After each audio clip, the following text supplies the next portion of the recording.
Jadi ini tuduhan yang tidak masuk akal. Ini cacat logika. Kenapa Bapak Ibu cacat logika ini? Perhatikan, ya. Perhatikan apa yang dikatakan di situ. Mereka mengatakan bahwa Aztek, mitos Romawi, Yunani, agama kaum aborigin, Konfusius, dan aliran kepercayaan lain bersumber dari satu agama, yakni agama kuno Babylon, di mana Anda bisa menemukan tentang sejarah seperti ini. Saya hanya menemukan di dalam buku komik End Times ini. Lucu kan? Tidak apa-apa Pak Hendy, karena setelah nanti jadi video bisa saja mereka melewatinya ketika membuka YouTube, ya. Dan juga bisa teman-teman dari Katolik kalau ada yang bertanya menyebarkan link dari video ini, tidak ada masalah. Coba Anda membuka sejarah, di mana Anda menemukan sejarah bahwa Aztek, mitos Romawi, Yunani, agama kaum aborigin, Konfusius, dan aliran kepercayaan lain itu bersumber dari agama kuno Babylon. Ya elah, Konfusius itu kan dari Konghucu, dari China. Saya mau katakan Chinese tadi ya, salah sebut. Dari Cina. Konfusius itu dari Konghucu, seorang manusia budiman.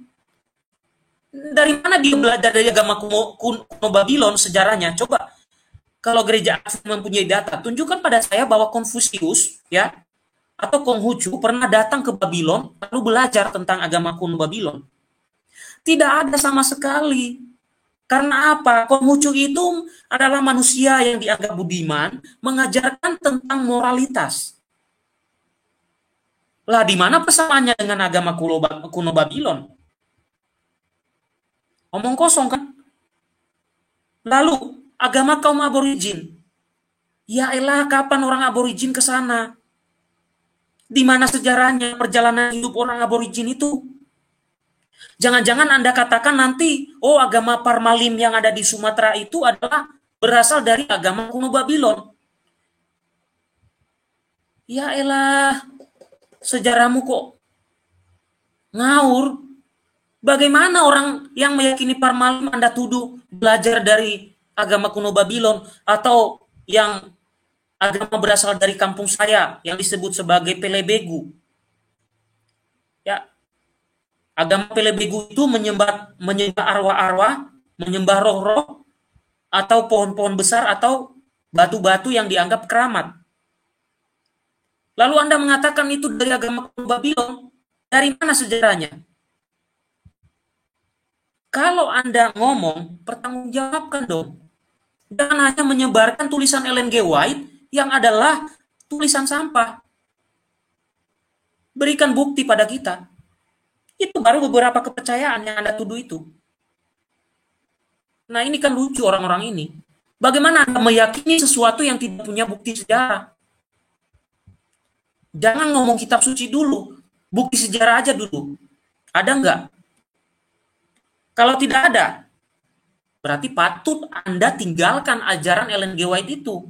Kalau perlu bakar buku itu. The Greek Controversy itu bakar.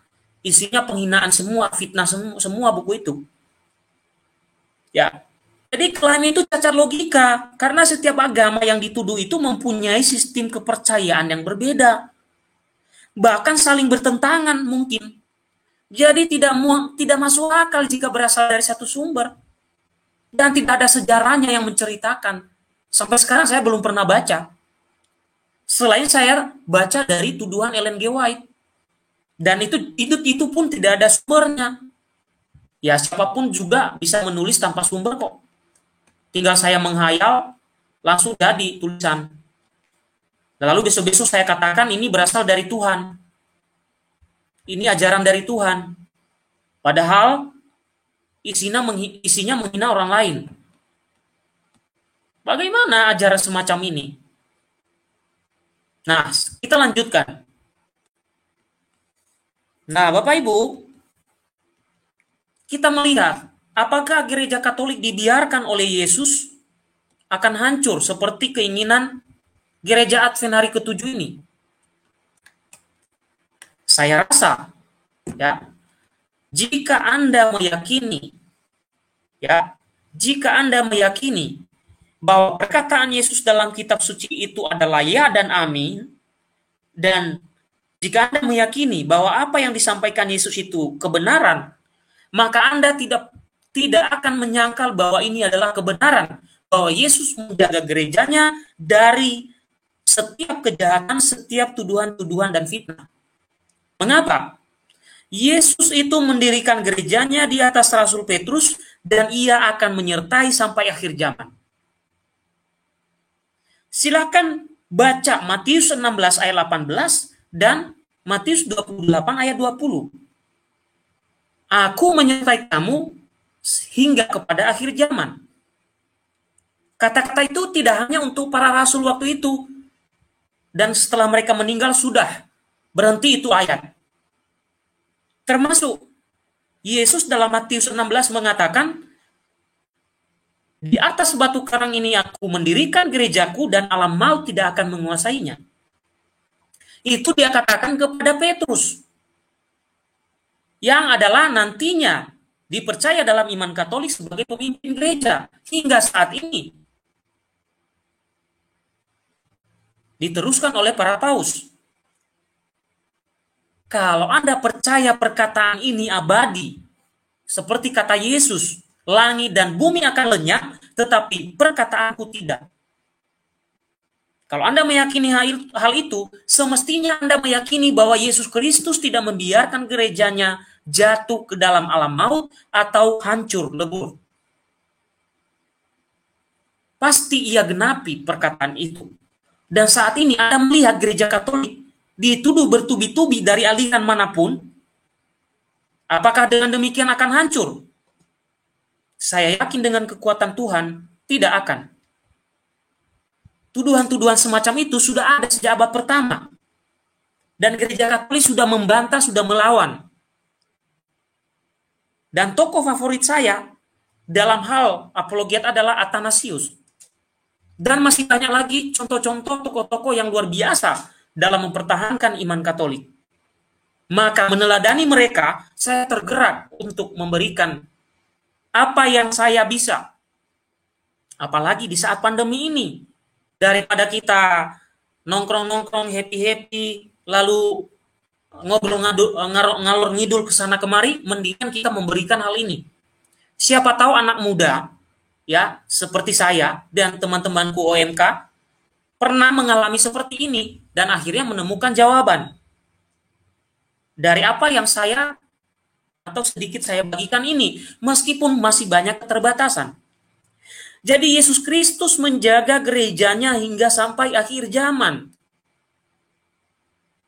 Kecuali pengikut-pengikutnya Advent mengatakan bahwa firman Yesus itu selesai ketika para rasul mati.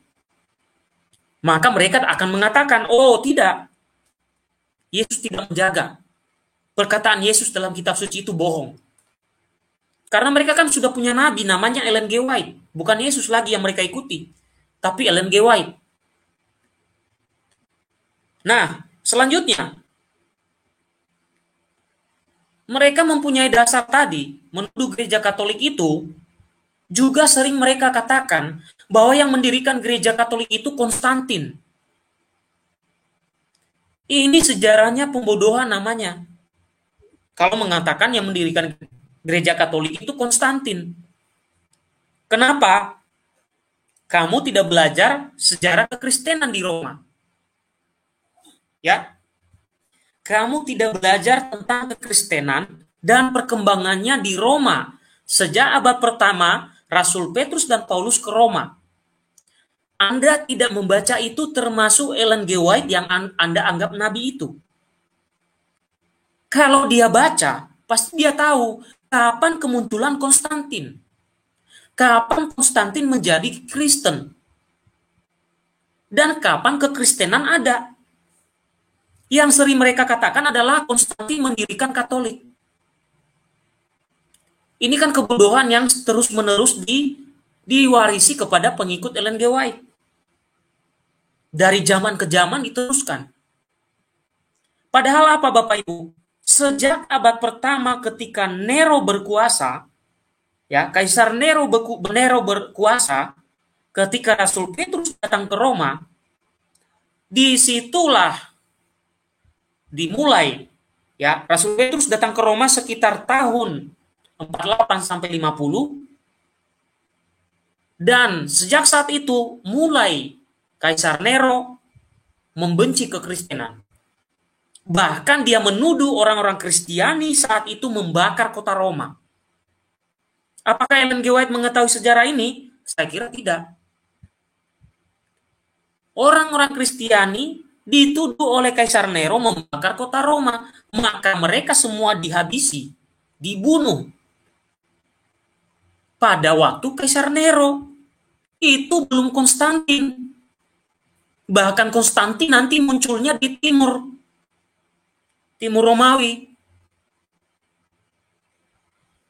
Nah, saya tidak membahas soal Romawi Barat, Romawi Timur, tapi saya lebih fokus kepada tuduhan bahwa Katolik didirikan oleh Konstantin. Nah, sejak saat penyiksaan yang dilakukan Kaisar Nero, itu terus dilakukan. Ada kaisar selanjutnya dilakukan penyiksaan demi penyiksaan.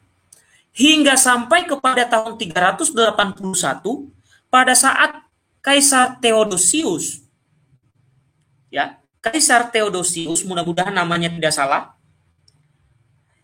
Ketika Kaisar Theodosius dan selanjutnya mengeluarkan dekret tahun 381 dimulai dari tahun 313, ya, oleh Konstantin, ya, dengan mengeluarkan dekret, lalu dilanjutkan, ya, tahun 381, semoga saya tidak salah, ya, oleh Kaisar Theodosius. Jangan anggap itu adalah saat itu berdirinya gereja Katolik.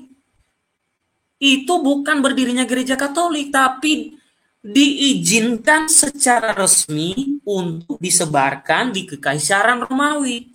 Bukan baru didirikan oleh Konstantin tahun 313.